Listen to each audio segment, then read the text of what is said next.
الرحمن الرحيم الحمد لله الذي أنزل على عبده الكتاب ولم يجعل له عوجا قيما لينذر بأسا شديدا من لدنه ويبشر المؤمنين الذين يعملون الصالحات أن لهم أجرا حسنا ماكثين فيه أبدا وينذر الذين قالوا اتخذ الله ولدا ما لهم به من علم ولا لآبائهم كبرت كلمة تخرج من أفواههم إن يقولون إلا كذبا فلعلك باخع نفسك على آثارهم إن لم يؤمنوا بهذا الحديث أسفا إنا جعلنا ما على الأرض زينة لها لنبلوهم أيهم أحسن عملا وإنا لجاعلون ما عليها صعيدا جرزا أم حسبت أن أصحاب الكهف والرقيم كانوا من آياتنا عجبا إذ أوى الفتية إلى الكهف فقالوا ربنا آتنا من لدنك رحمة وهيئ لنا من أمرنا رشدا فضربنا على آذانهم في الكهف سنين عددا ثم بعثناهم لنعلم أي الحزبين أحصى لما لبثوا أمدا نحن نقص عليك نبأهم بالحق إنهم فتية آمنوا بربهم وزدناهم هدى وربطنا على قلوبهم إذ قاموا فقالوا ربنا رب السماوات والأرض لن ندعو من دونه إلها لقد قلنا إذا شططا هؤلاء قومنا اتخذوا من دونه آلهة لولا يأتون عليهم بسلطان بين فمن أظلم ممن افترى على الله كذبا وإذ اعتزلتموهم وما يعبدون إلا الله فأووا إلى الكهف ينشر لكم ربكم من رحمته ويهيئ لكم من أمركم مرفقا وترى الشمس إذا طلعت تزاور عن كهفهم ذات اليمين وإذا غربت تقرضهم ذات الشمال وهم في فجوة منه ذلك من آيات الله من يهد الله فهو المهتد ومن يضلل فلن تجد له وليا مرشدا وتحسبهم أيقاظا وهم رقود ونقلبهم ذات اليمين وذات الشمال وكلبهم باسط ذراعيه بالوصيد لو اطلعت عليهم لوليت منهم فرارا ولملئت منهم رعبا وكذلك بعثناهم ليتساءلوا بينهم قال قائل منهم كم لبثتم قالوا لبثنا يوما أو بعض يوم قالوا ربكم أعلم بما لبثتم فابعثوا أحدكم بورقكم هذه إلى المدينة فلينظر أيها أزكى طعاما فليأتكم برزق منه وليتلطف ولا يشعرن بكم أحدا إنهم إن يظهروا عليكم يرجموكم أو يعيدوكم في ملتهم ولن تفلحوا إذا أبدا وكذلك أعثرنا عليهم ليعلموا أن وعد الله حق وأن الساعة لا ريب فيها إذ يتنازعون بينهم أمرهم إذ يتنازعون بينهم أمرهم فقالوا ابنوا عليهم بنيانا ربهم أعلم بهم قال الذين غلبوا على أمرهم لنتخذن عليهم مسجدا سيقولون ثلاثة رابعهم كلبهم ويقولون خمسة سادسهم كلبهم رجما بالغيب ويقولون سبعة وثامنهم كلبهم قل ربي أعلم بعدتهم ما يعلمهم إلا قليل فلا تمار فيهم إلا مراء ظاهرا ولا تستفت فيهم منهم أحدا ولا تقولن لشيء إني فاعل ذلك غدا إلا أن يشاء الله واذكر ربك إذا نسيت وقل عسى أن يهديني ربي لأقرب من هذا رشدا ولبثوا في كهفهم 300 سنين وازدادوا 9 قل الله أعلم بما لبثوا له غيب السماوات والأرض أبصر به وأسمع ما لهم من دونه من ولي ولا يشرك في حكمه أحدا واتل ما أوحي إليك من كتاب ربك لا مبدل لكلماته ولن تجد من دونه ملتحدا واصبر نفسك مع الذين يدعون ربهم بالغداة والعشي يريدون وجهه ولا تعد عيناك عنهم تريد زينة الحياة الدنيا ولا تطع من أغفلنا قلبه عن ذكرنا واتبع هواه وكان أمره فرطا وقل الحق من ربكم فمن شاء فليؤمن ومن شاء فليكفر إنا أعتدنا للظالمين نارا أحاط بهم سرادقها وإن يستغيثوا يغاثوا بماء كالمهل يشوي الوجوه بئس الشراب وساءت مرتفقا إن الذين آمنوا وعملوا الصالحات إنا لا نضيع أجر من أحسن عملا أولئك لهم جنات عدن تجري من تحتهم الأنهار يحلون فيها من أساور من ذهب ويلبسون ثيابا خضرا من سندس واستبرق متكئين فيها على الأرائك نعم الثواب وحسنت مرتفقا واضرب لهم مثل الرجلين جعلنا لأحدهما جنتين من أعناب وحففناهما بنخل وجعلنا بينهما زرعا كلتا الجنتين آتت أكلها ولم تظلم منه شيئا وفجرنا خلالهما نهرا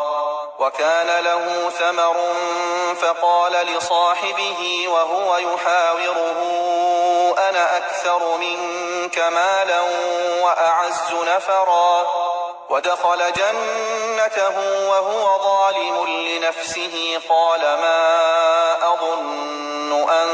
تبيد هذه أبدا وما أظن الساعة قائمة ولئن رددت إلى ربي لأجدن خيرا منها منقلبا قال له صاحبه وهو يحاوره أكفرت بالذي خلقك من تراب ثم من نطفة ثم سواك رجلا لكن هو الله ربي ولا أشرك بربي أحدا ولولا إذ دخلت جنتك قلت ما شاء الله لا قوة إلا بالله إن ترني أنا أقل منك مالا وولدا فعسى ربي أن يؤتيني خيرا من جنتك ويرسل عليها حسبانا من السماء فتصبح صعيدا زلقا أو يصبح ماؤها غورا فلن تستطيع له طلبا وأحيط بثمره فأصبح يقلب كفيه على ما أنفق فيها وهي خاوية على عروشها ويقول يا ليتني لم أشرك بربي أحدا ولم تكن له فئة ينصرونه من دون الله وما كان منتصرا هنالك الولاية لله الحق هو خير ثوابا وخير عقبا واضرب لهم مثل الحياة الدنيا كماء أنزلناه من السماء فاختلط به نبات الأرض فأصبح هشيما تذروه الرياح وكان الله على كل شيء مقتدرا المال والبنون زينة الحياة الدنيا والباقيات الصالحات خير عند ربك ثوابا وخير أملا ويوم نسير الجبال وترى الأرض بارزة وحشرناهم فلم نغادر منهم أحدا وعرضوا على ربك صفا لقد جئتمونا كما خلقناكم أول مرة بل زعمتم أن لن نجعل لكم موعدا ووضع الكتاب فترى المجرمين مشفقين مما فيه ويقولون يا ويلتنا ما لهذا الكتاب لا يغادر صغيرة ولا كبيرة إلا أحصاها ووجدوا ما عملوا حاضرا ولا يظلم ربك أحدا وإذ قلنا للملائكة اسجدوا لآدم فسجدوا إلا إبليس كان من الجن ففسق عن أمر ربه أفتتخذونه وذريته أولياء من دوني وهم لكم عدو بئس للظالمين بدلا ما أشهدتهم خلق السماوات والأرض ولا خلق أنفسهم وما كنت متخذ المضلين عضدا ويوم يقول نادوا شركائي الذين زعمتم فدعوهم فلم يستجيبوا لهم وجعلنا بينهم موبقا ورأى المجرمون النار فظنوا أنهم مواقعوها ولم يجدوا عنها مصرفا ولقد صرفنا في هذا القرآن للناس من كل مثل وكان الإنسان أكثر شيء جدلا وما منع الناس أن يؤمنوا إذ جاءهم الهدى ويستغفروا ربهم إلا أن تأتيهم سنة الأولين أو يأتيهم العذاب قبلا وما نرسل المرسلين إلا مبشرين ومنذرين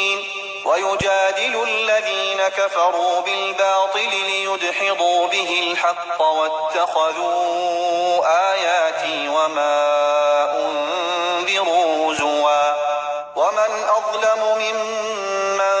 ذكر بآيات ربه فأعرض عنها ونسي ما قدمت يداه إنا جعلنا على قلوبهم أكنة أن يفقهوه وفي آذانهم وقرا وإن تدعهم إلى الهدى فلن يهتدوا إذن أبدا وربك الغفور ذو الرحمة لو يؤاخذهم بما كسبوا لعجل لهم العذاب بل لهم موعد لن يجدوا من دونه موئلا وتلك القرى أهلكناهم لما ظلموا وجعلنا لمهلكهم موعدا وإذ قال موسى لفتاه لا أبرح حتى أبلغ مجمع البحرين أو أمضي حقبا فلما بلغا مجمع بينهما نسيا حوتهما فاتخذ سبيله في البحر سربا فلما جاوزا قال لفتاه آتنا غداءنا لقد لقينا من سفرنا هذا نصبا قال أرأيت إذ أوينا إلى الصخرة فإني نسيت الحوت وما أنسانيه إلا الشيطان أن أذكره واتخذ سبيله في البحر عجبا قال ذلك ما كنا نبغ فارتدا على آثارهما قصصا فوجدا عبدا من عبادنا آتيناه رحمة من عندنا وعلمناه من لدنا علما قال له موسى هل أتبعك على أن تعلمني مما علمت رشدا قال إنك لن تستطيع معي صبرا وكيف تصبر على ما لم تحط به خبرا قال ستجدني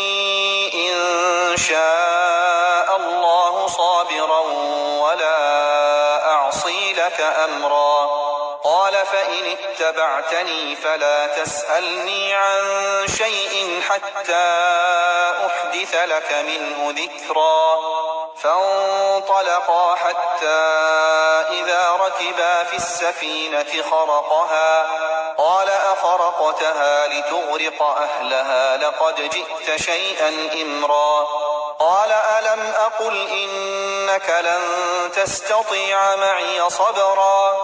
قال لا تؤاخذني بما نسيت ولا ترهقني من أمري عسرا فانطلقا حتى إذا لقيا غلاما فقتله قال أقتلت نفسا زكية بغير نفس لقد جئت شيئا نكرا قال ألم أقل لك إنك لن تستطيع معي صبرا قال إن سألتك عن شيء بعدها فلا تصاحبني قد بلغت من لدني عذرا فانطلقا حتى إذا أتيا أهل قرية استطعما أهلها فأبوا أن يضيفوهما فوجدا فيها جدارا يريد أن ينقض فأقامه قال لو شئت لاتخذت عليه أجرا قال هذا فراق بيني وبينك سأنبئك بتأويل ما لم تستطع عليه صبرا أما السفينة فكانت لمساكين يعملون في البحر فأردت أن أعيبها وكان وراءهم ملك يأخذ كل سفينة غصبا وأما الغلام فكان أبواه مؤمنين فخشينا أن يرهقهما طغيانا وكفرا فأردنا أن يبدلهما ربهما خيرا منه زكاة وأقرب رحما وأما الجدار فكان لغلامين يتيمين في المدينة وكان تحته كنز لهما وكان أبوهما صالحا فأراد ربك أن يبلغا أشدهما يستخرجا كنزهما رحمة من ربك وما فعلته عن أمري ذلك تأويل ما لم تسطع عليه صبرا ويسألونك عن ذي القرنين قل سأتلو عليكم منه ذكرا إنا مكنا له في الأرض وآتيناه من كل شيء سببا فأتبع سببا حتى إذا بلغ مغرب الشمس وجدها تغرب في عين حمئة ووجد عندها قوما قلنا يا ذا القرنين إما أن تعذب وإما أن تتخذ فيهم حسنا قال أما من ظلم فسوف نعذبه ثم يرد إلى ربه فيعذبه عذابا نكرا وأما من آمن وعمل صالحا فله جزاء الحسنى وسنقول له من أمرنا يسرا ثم أتبع سببا حتى إذا بلغ مطلع الشمس وجدها تطلع على قوم لم نجعل لهم من دونها سترا كذلك وقد أحطنا بما لديه خبرا ثم أتبع سببا حتى إذا بلغ بين السدين وجد من دونهما قوما لا يكادون يفقهون قولا قالوا يا ذا القرنين إن يأجوج ومأجوج مفسدون في الأرض فهل نجعل لك خرجا على أن تجعل بيننا وبينهم سدا قال ما مكني فيه ربي خير فأعينوني بقوة أجعل بينكم وبينهم ردما آتوني زبر الحديد حتى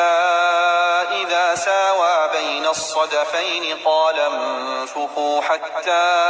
إذا جعله نارا قال آتوني أفرغ عليه قطرا فما استطاعوا أن يظهروه وما استطاعوا له نقبا قال هذا رحمة من ربي فإذا جاء وعد ربي جعله دكاء وكان وعد ربي حقا وتركنا بعضهم يومئذ يموج في بعض ونفخ في الصور فجمعناهم جمعا وعرضنا جهنم يومئذ للكافرين عرضا الذين كانت أعينهم في غطاء عن ذكري وكانوا لا يستطيعون سمعا أفحسب الذين كفروا أن يتخذوا عبادي من دوني أولياء إنا أعتدنا جهنم للكافرين نزلا قل هل ننبئكم بالأخسرين أعمالا الذين ضل سعيهم في الحياة الدنيا وهم يحسبون أنهم يحسنون صنعا أولئك الذين كفروا بآيات ربهم ولقائه فحبطت أعمالهم فلا نقيم لهم يوم القيامة وزنا ذلك جزاؤهم جهنم بما كفروا واتخذوا آياتي ورسلي هزوا إن الذين آمنوا وعملوا الصالحات كانت لهم جنات الفردوس نزلا خالدين فيها لا يبغون عنها حولا قل لو كان البحر مدادا لكلمات ربي لنفد البحر قبل أن تنفد كلمات ربي ولو جئنا بمثله مددا قل إنما أنا بشر مثلكم يوحى إلي أنما إلهكم إله واحد فمن كان يرجو لقاء ربه فليعمل عملا صالحا ولا يشرك بعبادة ربه أحدا.